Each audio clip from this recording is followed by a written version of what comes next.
سعودي اوبه نه لري، اروپا اوبه نه لري، امریکا اوبه نه لري، هند نه لري، پاکستان خو بیخي څاڅکی اوبه نه لري. دغه ټولې دا روان دي او نخریم بیا دوی کوي. بیا احسان فراموش مونږ ته وایي د ظالم بچی خدای دې تباه او برباد که. هم روسان درته ګونډه کړل، د هغه په بدل کې چې مونږ احسان وکړو روسان مو در پرېنښود، داسو 250 هېوادونه را پرېښود زمونږ هېواد مو تباه او برباد که. نن هغه خنثی مشکل د جنسه راجګېږي وایي چې مونږ ته د افغانستان نه پرابلم ده. پرابلم دا دی ډیزل د روان دي، ډیزل د خدای لپاره. دا اوبه وګوره خنثی مشکل راجګېږي، خپل ملک غرق او تباه ده، په کرپشن کې په د IMF په قرضو کې تر دغه جې پورې غرق ده. نو هغه راجګېږي کله په یو هېواد کې کله په بل هېواد کې. اولینی بهرنیو چارو وزیر د په دنیا کې ټیک ټاک لري، دغه د یو ایټمي هېواد وزیر خارجه نونو ده. نونو وزیر اعظم یې غل ده، هغه په امریکا په برطانیه کې محکمې نیولې د چرګې په غلا کې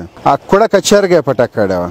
نو دوی راجګېږي ته خدای په داسې یو ملک کې موږ د داسې مرسټو دلګانو د اجراګانو محتاج یو. دوی هم راجګېږي موږ ته نمک حرامه وایي. نمک حرامه ته که زه یم چې ټوله دنیا دې راباندې راخوشې کړه، ملک دې راته تباه که، فوج د مفت امریکانو سره کار کو، بیا هم نمک حرامه زه یم. اوبه نه دي، اوبه نه دي، آب زمزم ده، اوبه نه دي، دا ډیزل دی. ډیزل ګوره زه هغه بل ډیزل نه یادوم. مونږ خوشبختي دا ده مونږ چې په کراره پرېږدي نه، خو دغسې ډیزل هغه روان ده سمندر. عقاب صاحب دا اوبه قیمته دي که ډیزل؟ دا تور پنجاب ته ځي هغوی سپین غنم کري و بیا مونږ ته نمک حرامه وایي.